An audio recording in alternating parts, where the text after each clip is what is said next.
Welcome to the second video in the series showcasing the Caterham 7 450 HPR High Plains Edition, courtesy of Rocky Mountain Caterham, RMC, of Denver, Colorado. If you've not yet seen the first video, then please take a look. It will give you more background to the car. The link is below. I promised in the first video that in this second video I would talk about the reasoning behind the design of this very special car and why I chose to buy it.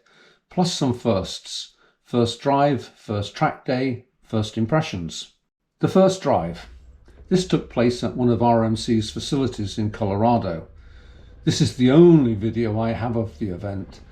I was excited to be in the car for the first time, but not a lot happened. I drove slowly around the block testing the brakes, clutch, gearbox. The brakes were a little spongy and the speedo pulsed rather than reading steady, both easy fixes. And the engine was hesitating from a rolling start in first. A slight voltage adjustment to the throttle body resolved that. Track day. I forgot to turn on the onboard camera for the first few laps, but there is some cell phone footage at least.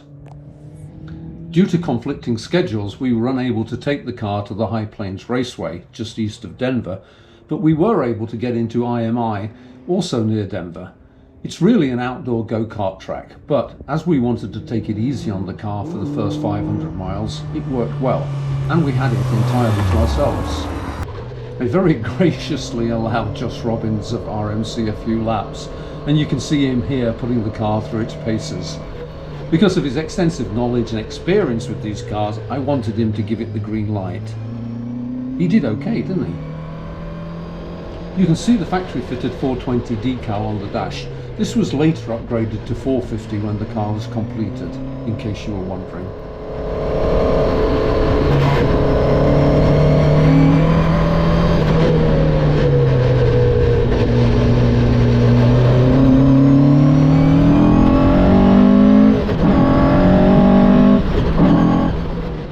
So, why a Caterham? I think that's still an open question. In early 2021, I was considering a new car. I had looked at the new C8 Corvette and researched such cars as the Lotus and the Morgan, the Shelby Cobra, and then the Caterham. My first memory of the 7 was its appearance in an off-the-wall TV show from 1967 called The Prisoner, starring the Irish-American actor Patrick McGowan, where, in the opening sequence of each episode, he drives the Lotus 7 through London. See the link below. I did some further research, watched some YouTube videos, watched Top Gear clips with the Stig setting amazing lap times in the 620, and then followed up with a call to Josh Robbins at RMC. But Josh recommended the 420. He went on to tell me that he prefers naturally aspirated power in a Caterham, and that one equipped with the Titan roller barrel throttle bodies would provide a very sweet solution, and it would enable the car to hold its own against the 620. Despite all of that, I insisted that I wanted the 620. Just give me the power, I said. But when we went on to discuss delivery times, something like 15 to 18 months, I realized that just wasn't going to work for me. No patience, you see. But in late August, I had reason to visit Denver, so I called Josh and arranged to pop into RMC whilst I was there to say hello. Josh met me at their warehouse facility and showed me some of the Caterhams they were working on, whilst I expressed my disappointment with the delivery times and my decision not to go any further with a Caterham purchase. But he then said, you know, I could have something that might be of interest to you. He went on to tell me that he had wanted to build the best 420 possible, one that could hold its own against a 620 and yet be equally at home on the road as on the track. A special US edition in effect. Then he told me that he'd been working with a buyer on such a car and that the buyer had earlier paid a deposit to reserve a build slot, and construction of the chassis in the UK was scheduled to start very soon, with an expected arrival of the chassis in the US by January 2022 and completion of the car by April 2022. Unfortunately, for personal reasons, the buyer couldn't proceed with the purchase, but if I was willing to cover the deposit, I could effectively jump the queue and have a very desirable Caterham within 8 months or so. After reviewing the specs and later exchanging a number of emails with Josh, who patiently answered all of my questions in great detail, I decided to go ahead with the purchase. Okay, well that's enough of that part of the story for now. I'll pick it up again in the next video when I'll talk more about the design of this car and the buying process itself, along with some other related stuff. Moving on, let's bring the focus back to the car itself and some first impressions. At the time of putting this video together, the car has just 350 miles on the clock. The first thing I'd like to say is that owning this car seems very different from any other car I have ever owned.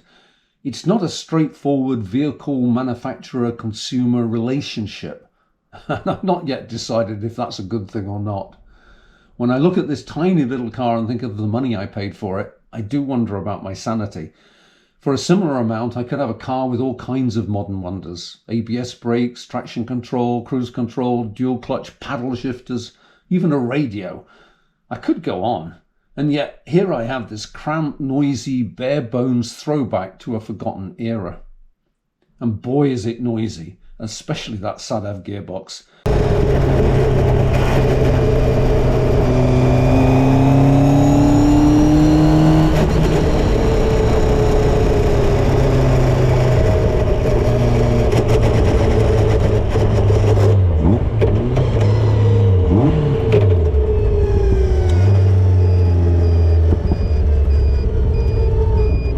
It sounds like it has 5 pounds of gravel and a selection of rusty old nuts and bolts rattling around in it.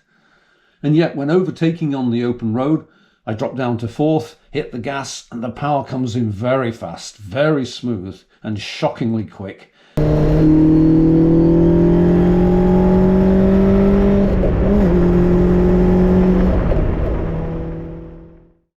The promise of outstanding performance later when full power is available is seductive.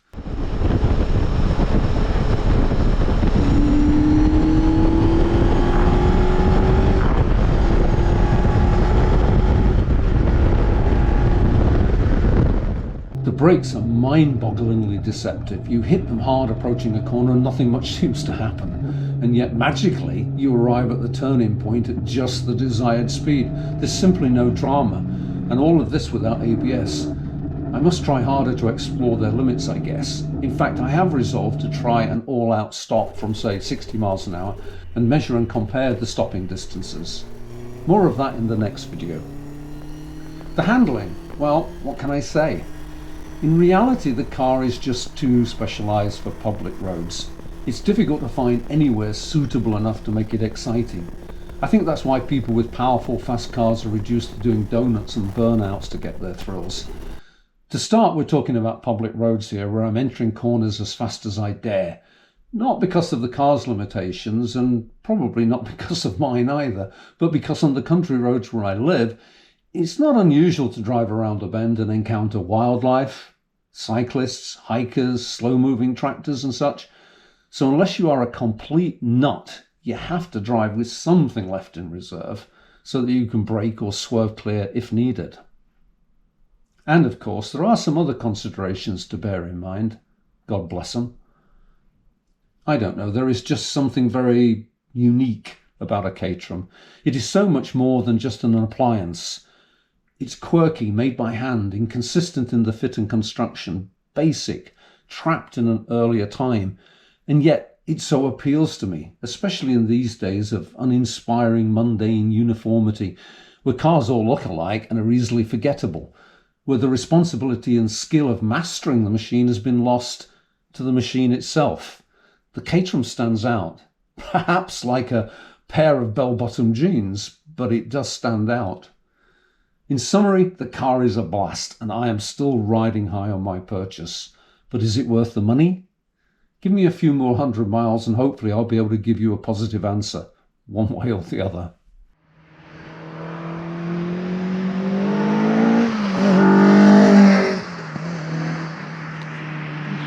Join me for video number 3 in a few weeks' time, where I'll continue the story, with more about the thinking behind the design of this edition, the buying process, some driving clips, and hopefully some first impressions of what full power feels like, plus that brake test. Please don't forget to like and subscribe if you feel so inclined, and thanks for watching.